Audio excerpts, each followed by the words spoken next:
So yun,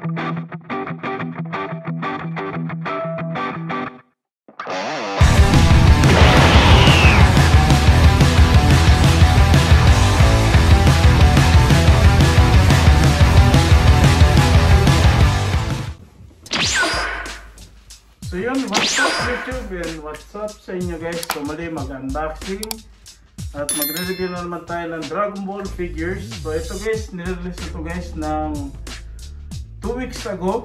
Itong matchmaker na si Majin Buu and Gogeta na set. Okay, so ito guys, hindi natin ito nakuha sa Game Center and nakuha ito ni Roel Toy Review sa Sanzeng Gacha. So ito yung nakuha niya, itong set na to, yung si Gogeta at si Majin Buu na set na matchmaker sa Booktown. Okay, so ito yung mag-unboxing. So i-unboxing na natin guys. And syempre, so ang una natin i-unboxing muna syempre si Gogeta. Ihuli na natin tong si Majin Buu. So ito guys, sa Mercari guys, yung bentahan nito itong dalawang set.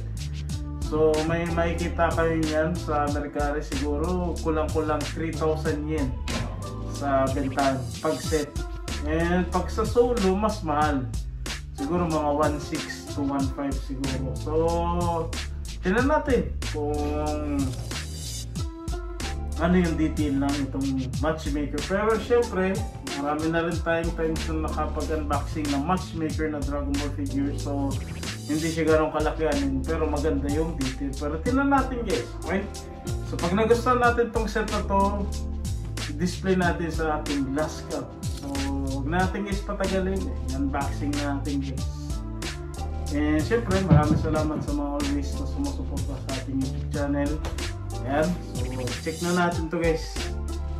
Okay, and dito agad tayo nakapag-unboxing din dahil syempre may trabaho tayo tsaka pagod talaga guys. Okay, so ganoon din yung si Roel, pagod talaga guys, lalo na bukas pag gabi na naman tayo sa trabaho natin. So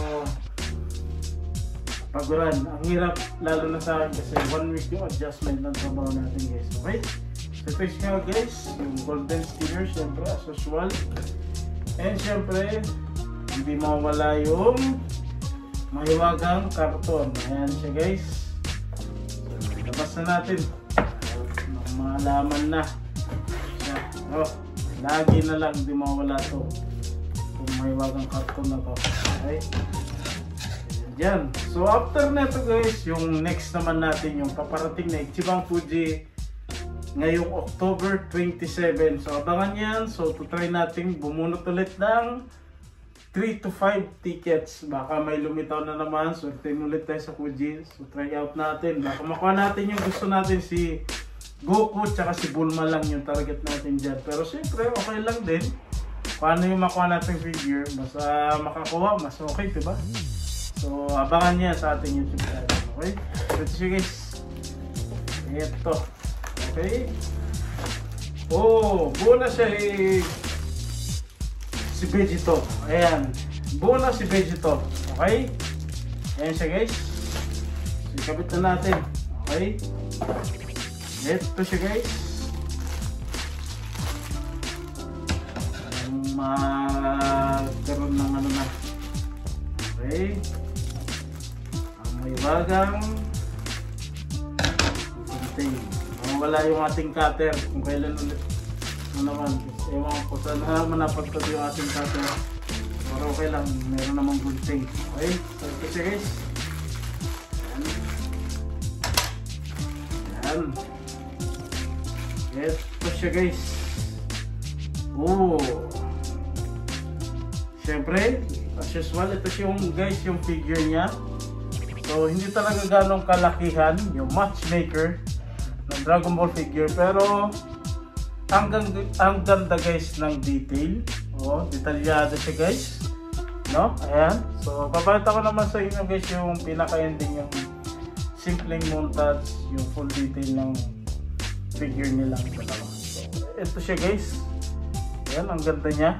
So kabit na natin. yung kanyang stand. Okay? Ayan. Siguro kung marunong lang ako talaga, ganda nito yung clear na stand, no? Para mas realistic, no? Ayan siya. Ayan. Siyempre yung kanyang ayan. Ito guys, yung pinaka finishing product. Ayan. So ito siya guys. Lagyan natin dyan. Siyempre, ito naman yung pinaka kukumpleto ng set na si Majin Buu. Ito yung guys, yung ganitong form niya, yung sinipsip niya si Gohan. Okay? Si Gohan yung sinipsip niya, kaya ganyan yung suits niya. And nung ito na yung nasuot, yun na yung nag-combine sila ni fusion ni Goku tsaka ni Vegeta niya, si Vegito. Diyan siya nahirapan kay Vegito. Malakas si Vegito niyan, no? So, yan. Yun yung scene na yan. Okay? So, ito siya guys. Sana natin. Yan. Pag nagustuhan ko rin ito, itong dalawang to, maganda ilagay sa glass cup natin guys. No? Sana soon magkaroon na ng another form ni Majin Buu, no? Yung ganitong form, no? Kasi sa matchmaker nagkaroon na, so sana soon, ano na, masterlize para mas masaya, no? Ayan, okay. Siya.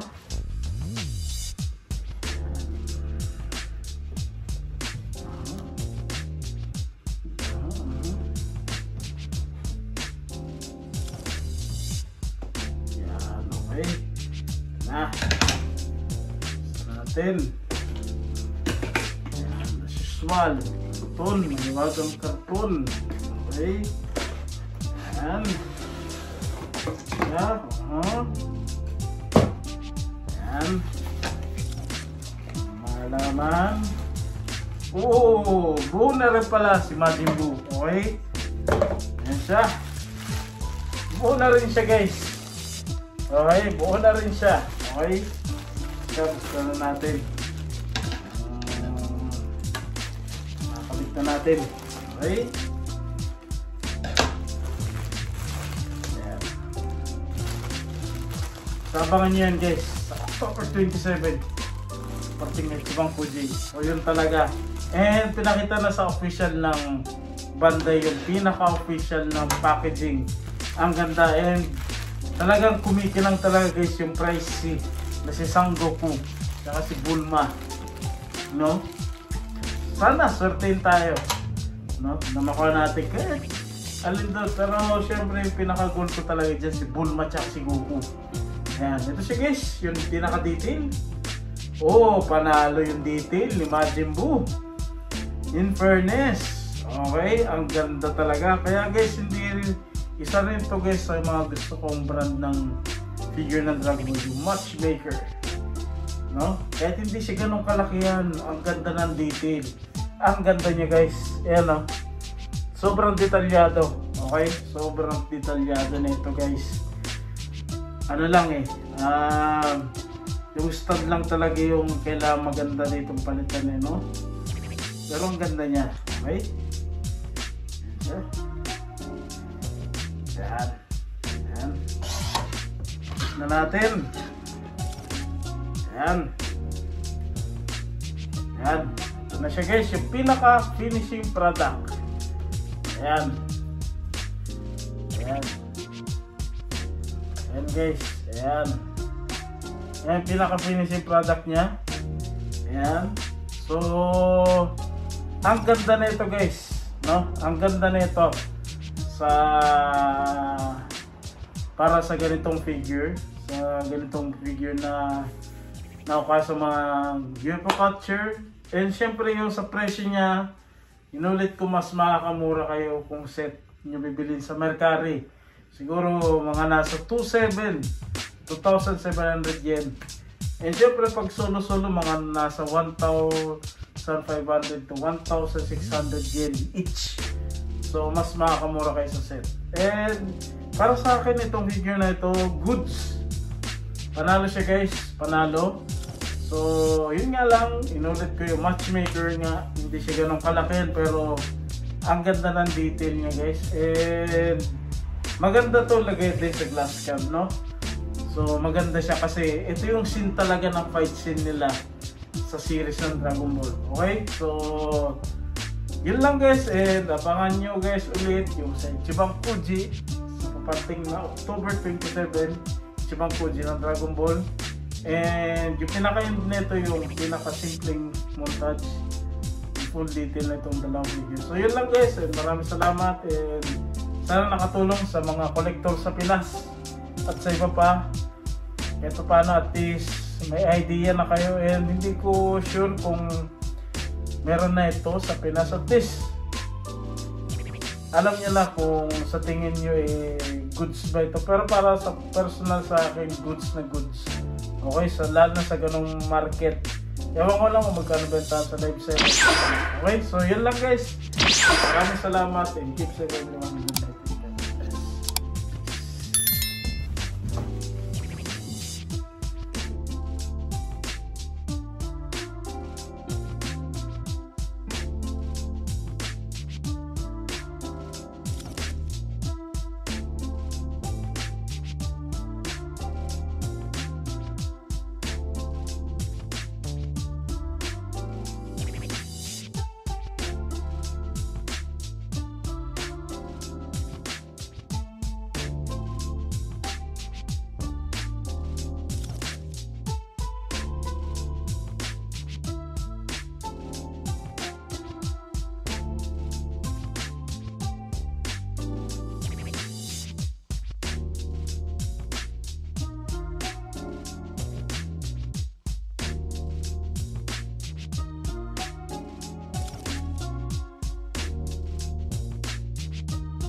Good night.